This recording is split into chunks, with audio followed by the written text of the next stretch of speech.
Um, as I was walking around tonight, I thought about um, we wonder where we got where we are. You know, why am I living this life that I'm living with the people I'm living with and the job I'm working? And guess what? You got you here. Well, no, it wasn't my fault. It was my parents' fault. It was my wife's fault. It was my kids' fault. It was someone else's fault. No, if it was their fault, you gave them the choice to run your life. So it was still your fault. There's no getting around it. So if you can't take authority for where you are, then you're going to have to get them and get their permission to change you. So you better decide that you are where you are because of you, and now you can do something about it.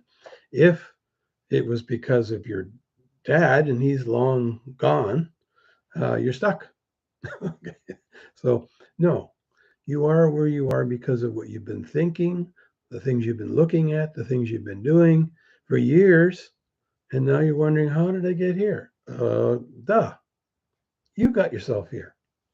You chose to be where you are. Now, you might say, I don't like where I ended up. Oh, it's fine. Well, the great part is, as long as you've decided that you're the one that makes the choices, now you can decide to change it all. And how are you going to, what are you going to change it to? Well, you're going to have to, look in your past, go back as far as you can. If you can remember at 2 years old what you were doing, then think about it. And what did you like doing at 2, 3, 4, 5, whatever age you can remember? I'd say, I love to do art and I love to do such and such. But, in grade 7, I got laughed at by the whole class for my artwork. And so I've given art up since then. Well, no. I mean, if you loved art and that's part of what you really, as part of your character, then you've allowed circumstances to overrun who you are and what you could have done the best at. Maybe you're going to be one of the next great artists and not a starving one, I hope. Okay. So go back and look at your life and say, okay, what are the things that I've done that I really enjoyed? Okay, I used to collect whatever. And it's a lady, I used to collect dolls. I love dolls. And dolls are fantastic. So now you're going to have to look at that and say, okay, that could be part of my present now. Or for a guy, you might say, I used to love miniature railroads. It was such a great time I had as a kid, and with my dad and whatever, with my friends, I used to do miniature railroad stuff, and it was incredible. So you're trying to weave a life that you would enjoy doing. Now you might say, well, I do railroad today, but it's my hobby. And I don't want to make money with my hobby. I don't want to ruin my hobby. Oh, wait a minute. Let's ruin your hobby for a minute here, okay? All right, so let's take your hobby. You know a lot about miniature railroads. You've been doing it for years. You love doing it. Has all the characteristics of what we're looking for here. And of course, one of the criteria for me is that it's within the Ten Commandments. I mean, if it's robbing banks, I'm not going to do it because that's not within the rules I'm going to go by. But you go by whatever rules you want. It's your life to make well or ruin. It's up to you. So okay, so now okay, let's give this an opportunity to see if it can be monetized. So first of all, you want to go out there and look at all the people that are in the miniature railroad field, and what are they doing? So they are creating new miniature items. Some of them, great. Uh, some of them are explaining how to set up the best scene for a railroad. Uh, Others are explaining what the best equipment, cars, and electronic equipment to back the whole thing up are. And who's making money doing what? Well, if someone is describing all this equipment and what trains you should buy and what boxcars and all the rest of it, and they're referring you over to some place to buy it, they're getting what's called a referral fee. They're an affiliate for a company. You can be an affiliate for Amazon. So in other words, if Amazon if there's something at Amazon, let's say one of those cars, and you send them to Amazon, then Amazon gives you 2, 3, 4, 5, 10, 15%, depending on what the product is. For 24 hours, anything that person buys, once you're an Amazon affiliate and it costs nothing to join, you will get that commission. The only problem with someone like Amazon is it's 2, 3, or 4% most of the time. And if you were tied in with a company that sold, let's say, that particular railway car, you might get 10, 20, or 30% when you're dealing with the manufacturer of the car, as opposed to Amazon, where they're going to take, they're getting 30% and they're going to give you 2%. And if you're dealing directly with the company, you may get that whole 30% or whatever. There's a big difference dealing with the manufacturer rather than the middleman, who in this case is Amazon. So these guys are making money from that. And now there are programs that you can go out and see how much they're making. So this guy is selling 1,000 cars a month, and he's doing it directly to the dealer, and each car is $100, and he's making $30 times 1,000. He's making $30,000 a month from selling these cars, from referring these cars. He didn't make the cars, didn't design the cars, but he knew what a good car looked like, and he recommended it. You're an expert. You've studied this stuff. You know why it's better, why the motor's better, why it'll last longer, so on. It's more realistic to the original car, whatever the story is. And people trust you, and they go over there and they buy that car. Now, the benefit of Amazon is everyone knows Amazon and they trust Amazon. So if they're buying that car through Amazon, they know that if something goes wrong, they're going to get their money back and so on. So that is the benefit of Amazon. But then keep in mind, if you're getting 3% compared to 30%, and some of it's much higher than that. Some of it is like you get 75% of the money if it's a digital product, or even 100%, because they're going to make money on the back end selling, stuff, future stuff to this list. Once they got this guy's email and address, they're going to be sending him all kinds of opportunities for him to buy other things where they're going to make money. So, but let's just go with 30%. So 3% from Amazon, 30% from the manufacturer. So you're 10 times. So you have to have 10 times the referrals to make the same amount of money going through Amazon or going directly through to the manufacturer that you're recommending. So you have an affiliate sign up with that manufacturer. So that's how you're getting your money. So every month you're going to get paid for everyone you refer over there. And then that's just one aspect. What else could you do with this idea? Let's say, again, that's your hobby and that's what you like. Well, then another step can be create a course. How to start in the field of miniature railroad pieces. What are the best pieces to start with? Well, maybe the railway station is the first building you need to get, and so on. And you have a mini course for $7, $9, something so cheap that they're not going to ask for a refund even if they don't like it. Of course, they may recommend you that it's no good. But anyway, so you want to make the best program you can. So now you've got this $7 program talking about here's how you start in the field. Here are the best companies to buy your products through. Make sure you have your affiliate program for every one of those products.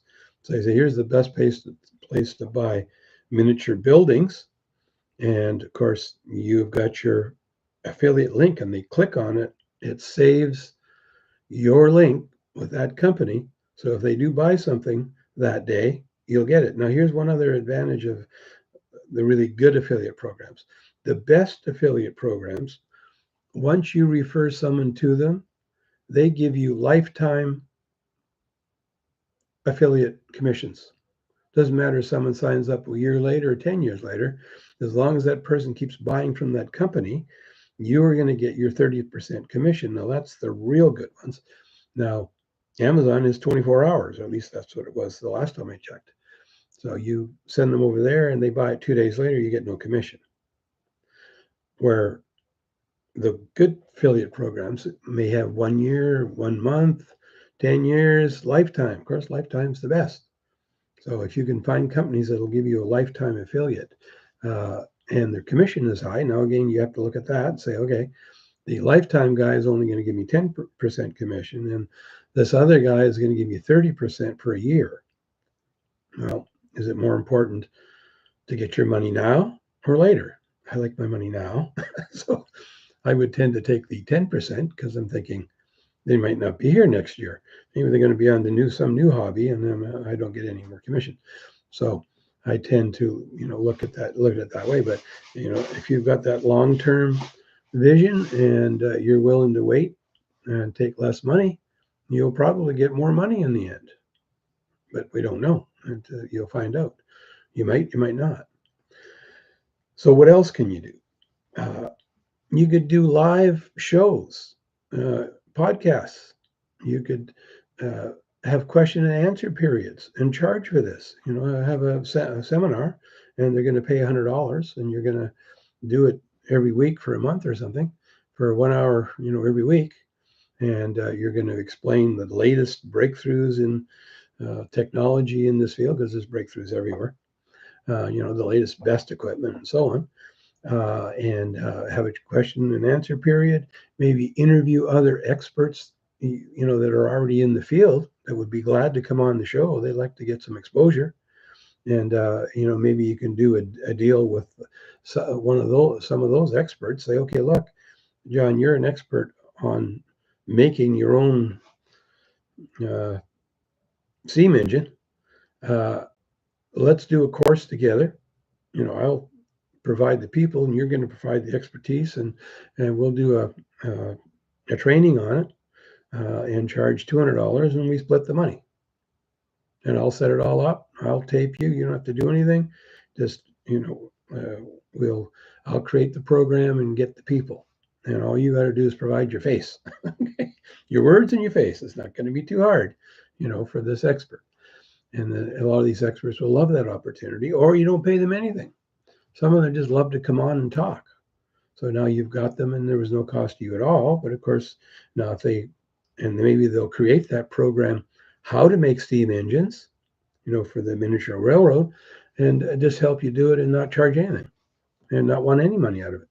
Just the recognition that they're the ones that did it. That's all they want to happen. That you have their name on, that they're the creator of this product. So you can do that. One-on-one training. Phone me. Hold your camera up to your setup for your railroad, and I'll tell you what I think I would change. So personal involvement with someone's setup of a railroad. So that's fantastic. Another way of making money. So you're trying to think of ways of making money, but don't worry about ruining your hobby. Okay, you can get a new hobby. Okay, but if you really love railroads, and now you're suddenly making $50,000 a year, so you can quit the job you hate that you're doing all day. The job you can't. Monday morning's like the worst morning of the week. That job. You working with people you hate, doing a job you hate doing, and now you can do this railroad thing. And yeah, maybe you hurt your hobby a little bit. I don't see why, but let's say you did. Don't worry about it. Now at least you're doing something you like 90% of the time, and maybe you affected it. You lowered your sights on the hobby by 10%, but I think your hobby should go up in your estimation, because now it's providing you a living. You should even love your hobby even more. Now, what are the benefits of having a hobby and a business? Well, one, hobby, you pay for everything. That's what a hobby is called. You buy those railroads, you buy that equipment, everything you do, you go to a show in Las Vegas of miniature railroads and all the hotels and food and everything. That's a hobby. You're paying for it all that. So let's do your hobby this way, and you can keep it as a hobby if you don't make any money. So you register Ken's Miniature Railroad Business.com. Now, and you set up a bank account. So now you have a legitimate business as far as the IRS is concerned. Now you can incorporate it if you're going to sell things and you think you get sued or something, so to protect yourself. But either way, you have the company set up, and what happens? Now when you go to Las Vegas and you the flights, the hotels, the food, the whole thing, and all the stuff you bought was part of your business. So your day job is you're making 100,000 a year your day job, and let's say you were paying 10,000 tax. Well, guess what? You spent 10,000 on your railway business, going to all those shows and buying all that equipment, and you write the whole thing off. So now you're paying zero tax. And I'm not an accountant. Speak to your accountant about this, but this is normal in most states in the U.S. So now the 10,000 for your hobby, they're paying. And let's say you never get it off the ground. You put a blog out there and tell them your experiences or whatever, and no one wants to buy it. No one's interested in looking at your stuff. Don't worry about it. You still are writing off 10,000 a year from your hobby. And so the government's paying for your hobby, but you're not calling it a hobby anymore. It's not a hobby now. Because if it's a hobby, you're paying. But now it's a business, they're paying. So let them pay. Okay. Now, if it starts making, $1 million a year, I know I got people telling me, yeah, and then I'm going to owe a bunch of tax. Yeah, but you made a bunch of money. Would you rather not make the money? so don't worry about that you're going to make too much money. I'll help you. Okay. Just call me, I'll help you. So you design your hobby around business, so it's a write-off. But really, your goal really is to make it successful. But let's say it isn't, and you didn't care anyway, but you love the fact you got the write-off. Well, they're only going to let you do that unless the rules have changed, and they change them daily. But the rule was, if you have a business like this, say 3 years you do it, and you go to all these shows, you buy all this equipment, and you don't make a cent. And after 3 years, they say, okay, you can't write that off anymore. That company is now a hobby. Goes back to being a hobby. Oh, okay. Okay, I'm starting a new company. It's called Ken's Loves Locomotives. And it's going to be all about locomotives. And okay, you got your new company, incorporated or not. You register the company, you got the new bank account. Now you got 3 more years. And if you're paying 10,000 a year tax and you didn't have to pay anything for the 3 years, so you saved 30,000, it was worth going through the effort to have this bank account, don't you think? Even if it failed. Now, you're not trying to fail. I mean, let's face it, even if it's your hobby and you don't care if it succeeds, but suddenly start throwing off a few $1,000s a month, why not? So, yeah, now you might not have a tax write-off because it's making too much money, but you're making more money than you used to. So that's the bottom line, right? So you need to look at your hobbies from that angle, even if you don't think they can make money. Say, well, no one will ever make money with this. Well, who cares? I still want the tax write-off. Let's try. And if you already know going into it probably isn't going to work, doesn't matter. The tax part works. That's all that matters right now. That 10,000 a year, you're no longer going to pay for it. They're paying for all the neat stuff that you're doing. Yeah. So anyway, you need to design your life around who you are. So if you love traveling, and so you do a kind of a Ben Franklin, this is my Ben Franklin, okay? The things I love and the things I hate. I got my 2 sides here. So I love traveling, but I hate night shift work. Okay. So I love seeing people, and on the other side, but I hate talking. I don't want to talk in front of anyone. Well, don't take a speaking engagement, all right? Pre-record yourself. If you don't want to do that, just do an audio. Just do a podcast. You have the perfect face for radio. You don't want it on the screen anywhere. You don't want to scare anyone with your face. Okay, great. So then do that. But you're designing your life for what you wanted to be and to become. And that's the important thing. If you've become what you didn't want to be, and then you look at it and someone says, well, look, you only got 10 more years of torture. 10 more years and you will get the gold plastic watch, and hopefully there is one, and then you can retire with this measly pension, but it's something.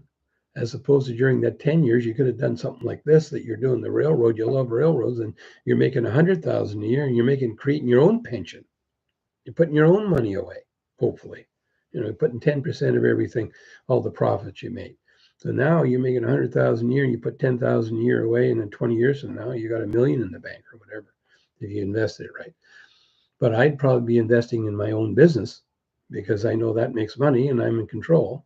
And I don't like giving my money to some big corporation that may make money, may not make money, or they may figure out how to hide the money in a second business, so they're getting all the profits there, and I'm getting nothing on the front end. So yes, I know people make money with stock market and stuff, but probably if we looked at all the people that ever invested in stock market, it would be like along the lines of those that invested in tickets. $1 million, win $1 million, lotto tickets. I mean, maybe they did a little better than the lotto people, but probably not. Most people got into that and got out of that. I met a man the other day. This is the perfect example. He worked at Wall Street. He bought and sold stock. He's been studying for like 3 years. He bought every course, spent 15, 20,000 in every course on the stock market, how to be a day trader. He's been doing it at home. And I said, well, how's it going? And he says, I'm almost about to break even. Okay. I'm thinking, really? That good, eh? Okay. So you got all the background. You already know all about this stuff. And you've taken every course that's out there. You spent $15,000 on it, and you're almost got your 15,000 back. And maybe you're about to make some money next year. That's not the program I want to be in. Okay. And yeah, maybe now he's going to make money, but I'm not going to invest 3 years of my life to see that I might make some money, maybe someday. If something doesn't start making money pretty quickly in a few months, then I'm probably barking up the wrong tree here. There's something wrong. I'm not going to keep going down a path that's not working. And I hope you aren't either. So, but you've got time is on your side here. Well, no, if you waste it, it's not. But if you use it, that's another story. So let's find some product. If you're in that railroad thing, then maybe you're going to come up with some ideas that no one ever came up with before. And you're going to patent the idea. And then you're going to go see if people want it. But you're just going to do a provisional patent because they're like $60 instead of paying 10 or 20,000 for a full patent, depending on what it is. It can cost a fortune, like say 10,000 and up. If you're going to involve lawyers and everything to help you do it. So let's just do a $60 provisional patent. So it scares a few people away. And they say, oh, he's got a patent on it, or he's got a provisional patent. So we're not going to gear up all our equipment to try to compete with him. And then, a year from now, he gets the patent, and now we're stuck with all the stuff. Because I'd help them get unstuck. I'd go to them and say, look, okay, all these guys that have been making money off my product and now you can't, I'm willing to make a deal with you. You keep making the product and you're going to give me a royalty.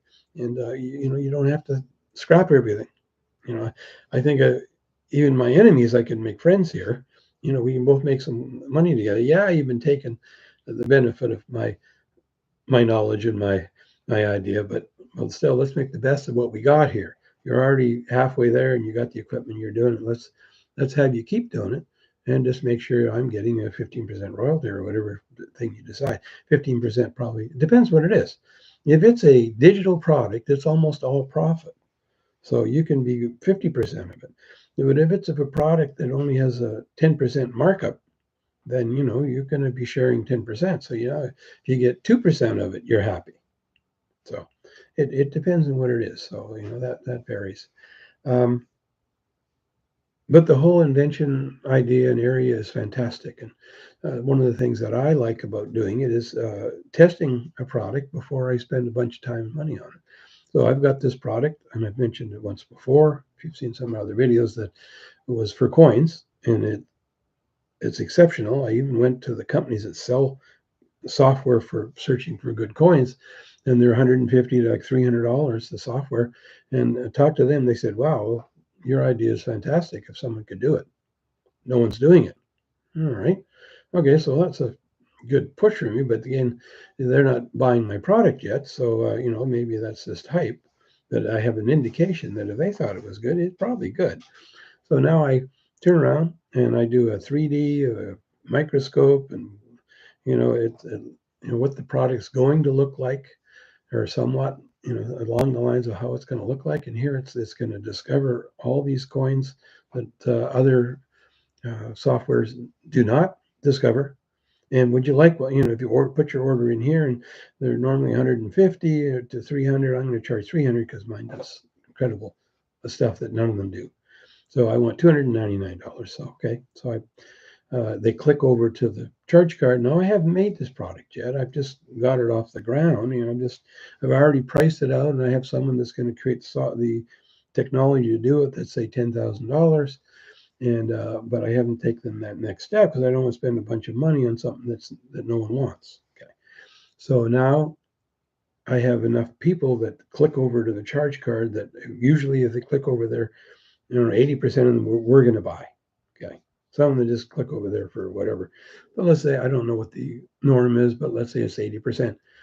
Now, when they see, well, by the way, I'm still working on the product. It's going to take 60 days before you get it. If you'd like to go ahead and order it today, it's $299. For you, it's $199. And let's see how many people sign up. If half of them, if 40% sign up, and I've got more than $10,000, my cost to actually finish making this product, I've got the idea, but the product's not fully developed, though I know the price to do it. Now I go ahead. I got 10,000 in advance orders to pay the developer to finish the product I told him I wanted, which he said he could do, and it doesn't work out or some reason he can't do it, then of course, what I also say that in 60 days, if we don't have the product for you, you get a full refund. Okay. So you got no risk or little risk.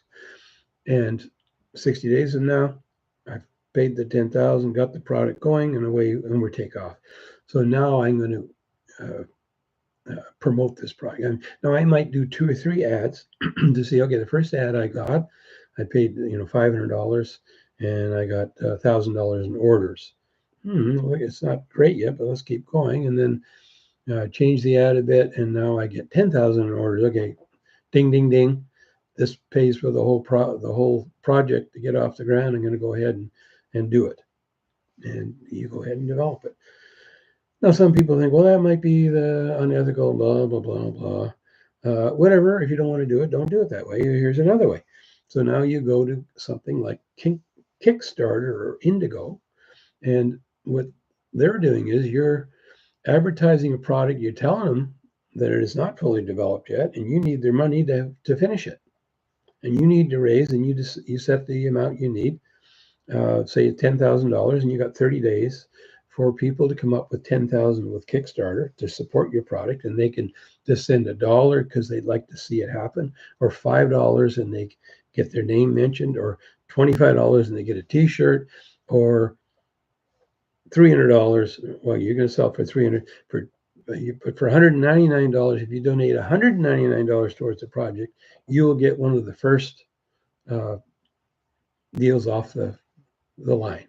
So you're going to get one of those first microscopes that do what I said it would do.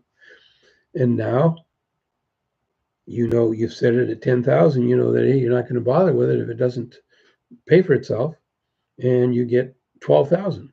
Now, some people have put 10,000 on Kickstarter to say they need 10,000 to start and raise $2, $3, $4, $5 million. Well, that's great. If that happens.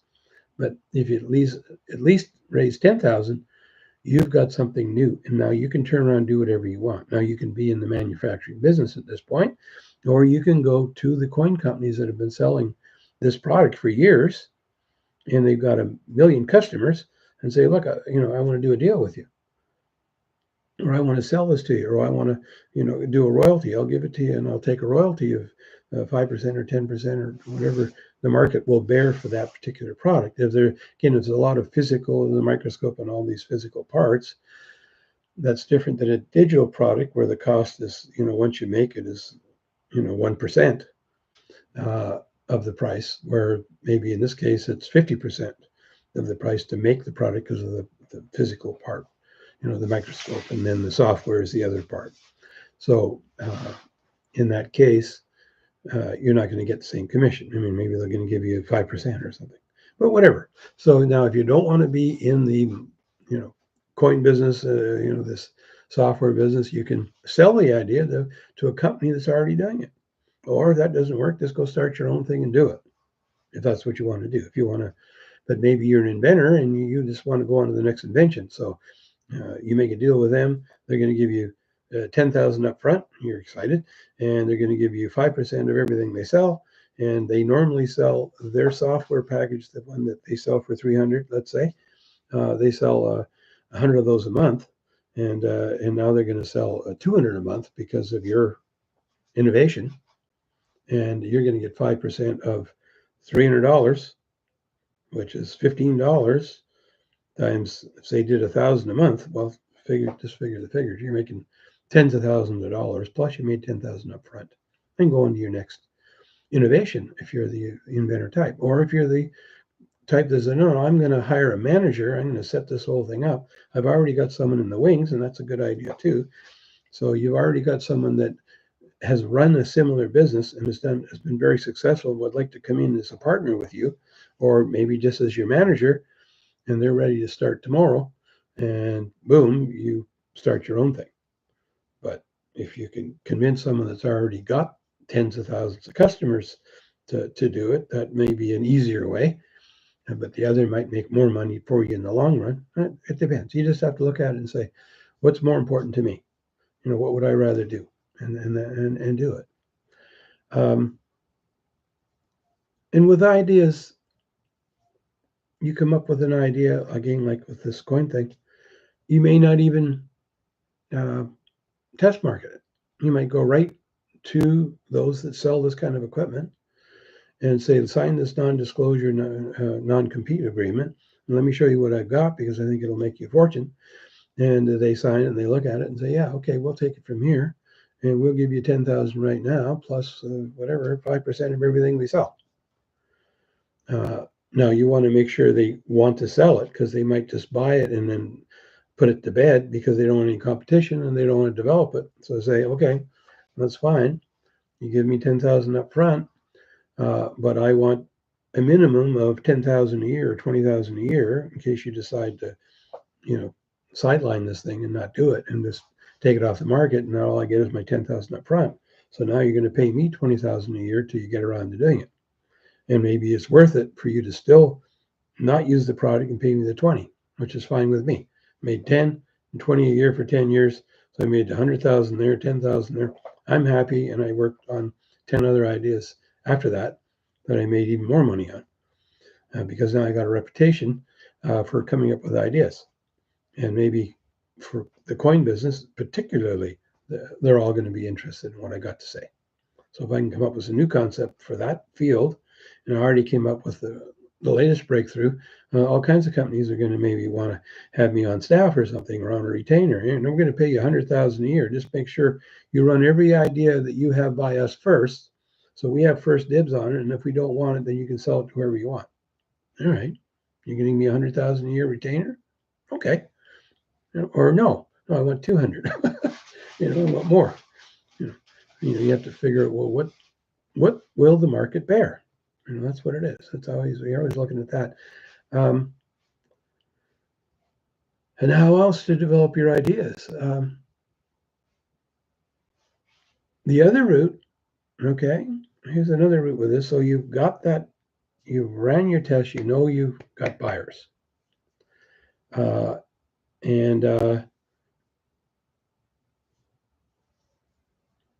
you know there's 8 companies making this kind of software, and there's one in there that maybe would like to sell their business. And you go to them and say, look, I've got this product. I want to buy your business. If my product doesn't double your sales the first year, then you can keep my product and I get nothing. If it does, I own the place and I pay you a yearly percentage of everything. So now I own the company. So that might be another way. So, but why would you want to do that? Well, because that company already has thousands of customers. So how much is that worth? I mean, if they already have 10,000 customers that have their product, and probably 8,000 of them are going to want this new deal because it's better than their old product. Maybe all of them do, but let's say there's 8,000 that want it. Then you know you have an immediate sale of $300 times 8,000 is $240,000, and you can buy the company for $200,000. Now, I'm not going to buy it for cash. I'm going to say, okay, I'm going to give you 20. How much? What's your liquidated value of your place? The value of your place and your equipment is 20,000. Right.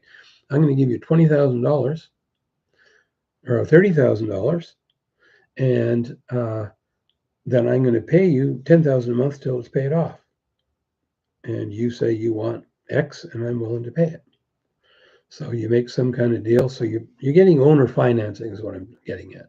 So if you can put 5 or 10% down or nothing down and get it all owner finance, because they look at your idea, they've signed the non-compete, non-disclosure, they say, wow, this is the winner. There's a very good chance that they'll let you buy their company with no money down, because you're going to pay. They already said, well, I want $1 million, and you look at it and say, well, I can make that back in a year. Yeah, we'll pay you $1 million out of the profits, of course. So I'm not putting any money out, and I own a company if I perform or if my product performs. So that's another way of using your idea. So there's many ways of finding it. Now, your other question of course would be, is I don't have any ideas. I've been around for 50 years and I don't have one idea. Well, I think I find that hard to believe. I think you have one idea somewhere. Now, how simple or harder ideas? Let me give you an example.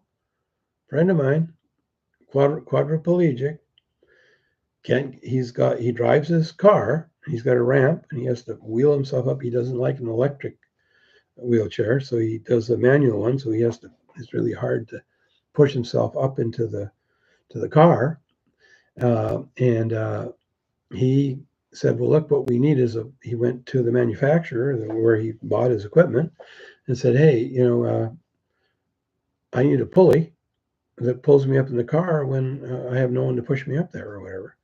And they said, oh, so they designed some equipment. It's like $1,500 or $1,800. Sold him one.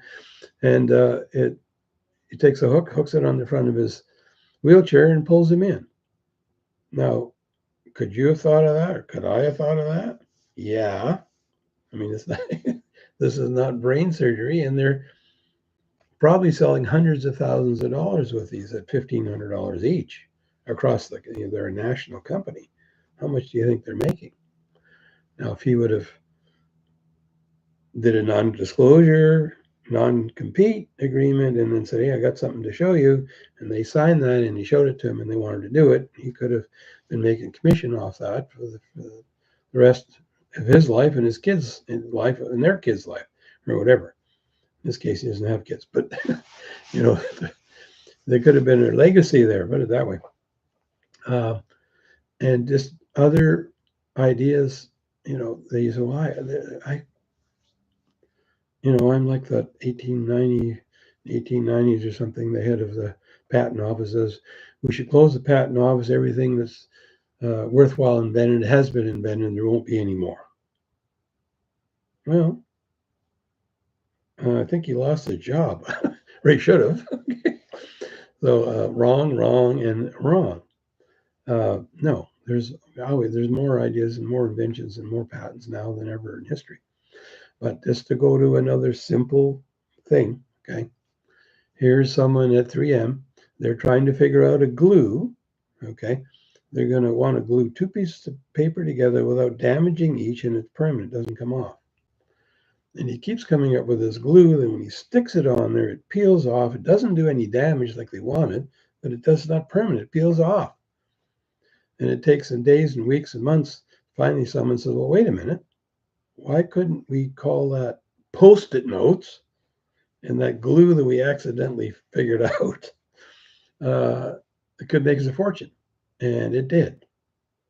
Now, there's hundreds of examples of that if you just keep your eyes open and look at the problems you're having. Do you have any problems?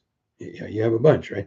So all day you look at your problems and say, well, if I could solve this, I could be rich from this solution, this one idea. And let's say it doesn't make a fortune; it makes you $100,000. It was $100,000 you didn't have, and it gives you the stepping stone and gives you the confidence that you can do this business, that you can come up with ideas, you can come up with something useful. Now, if you think you're just a total dummy in that area and you just can't do it, well, there's a bunch of patents that people patent. Now, the patent office doesn't give you a patent if you think it's a useless invention. They see no value in it.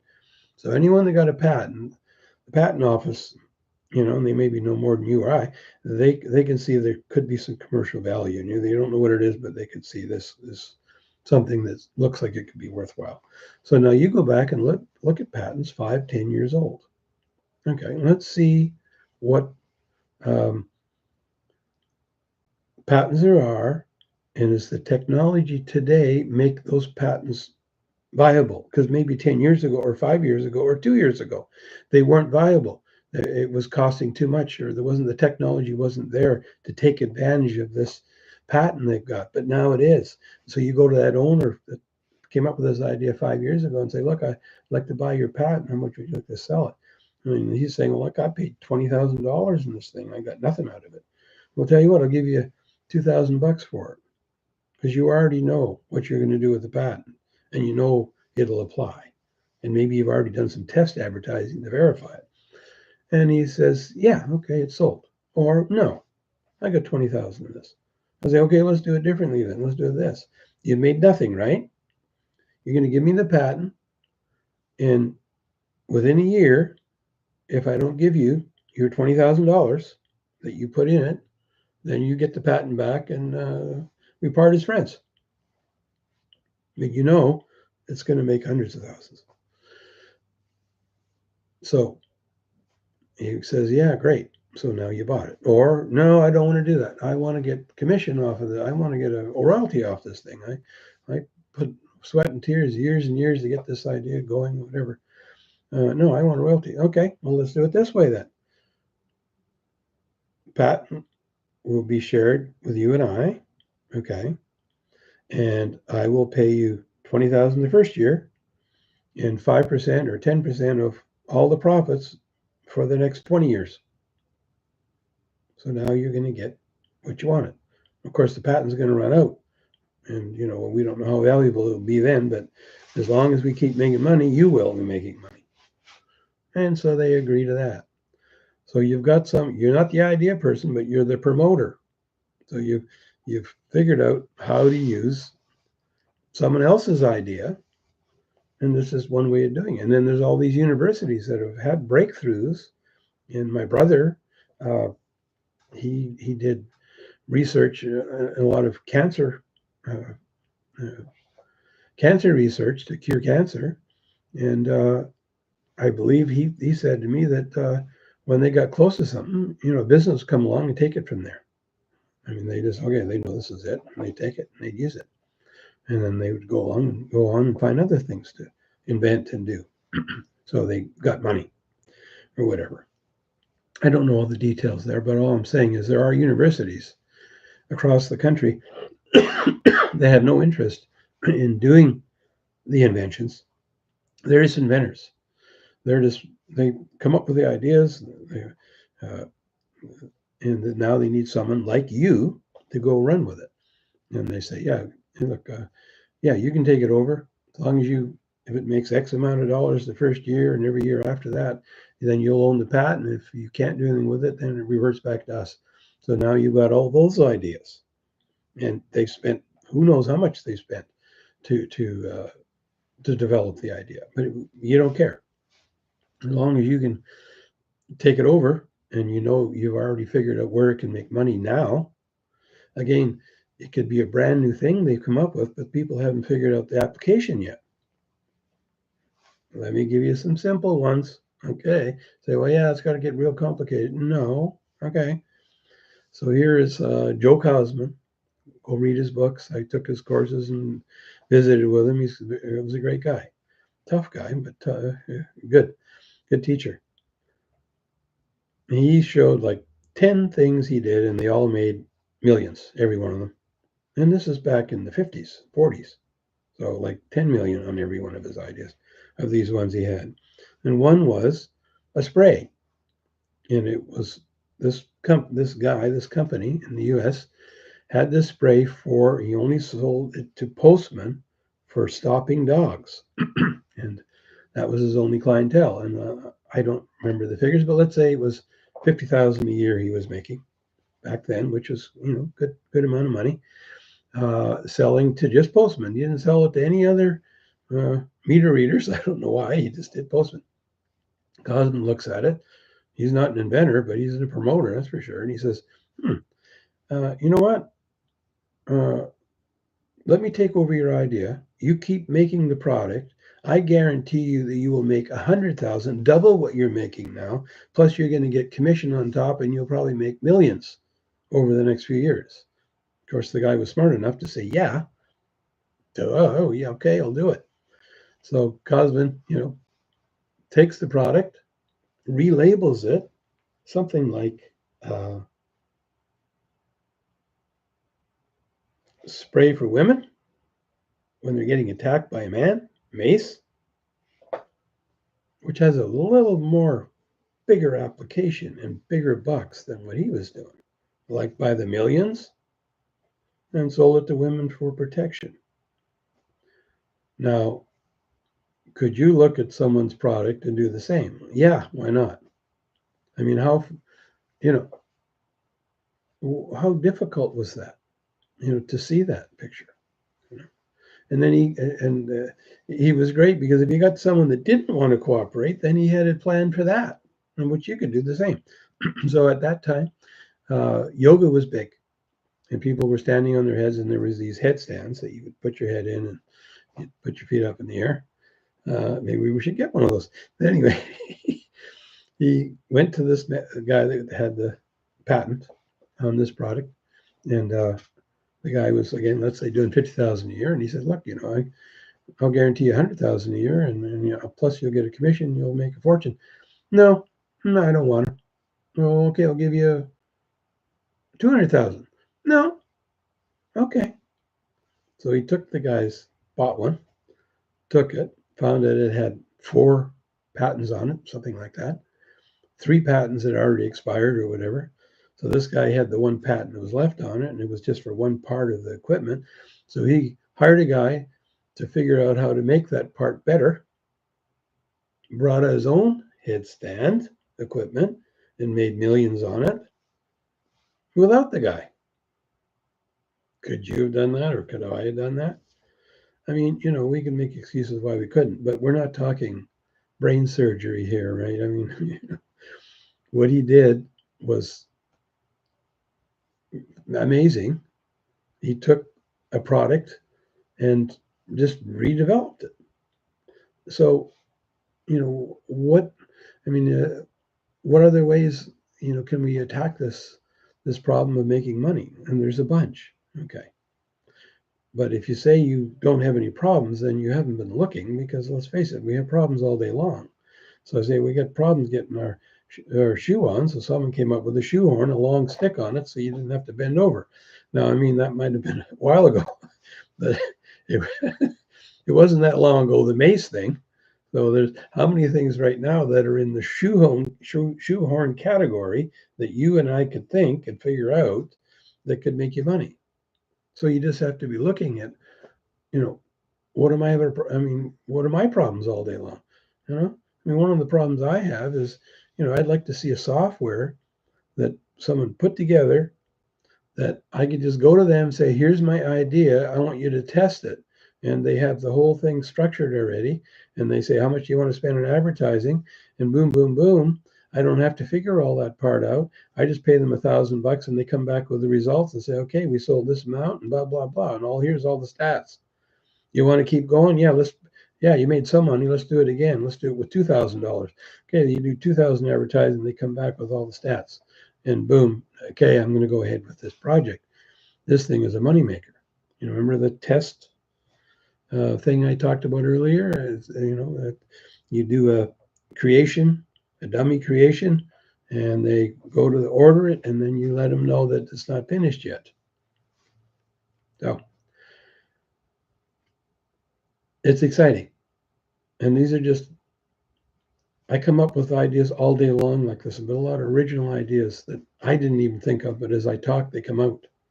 So keep following me. Let's see what we can work together on. And I want to work on some projects with you. If you got something good and I like it, then I'd like to be part of it. And, let's make some money together. Okay, until next time, thank you.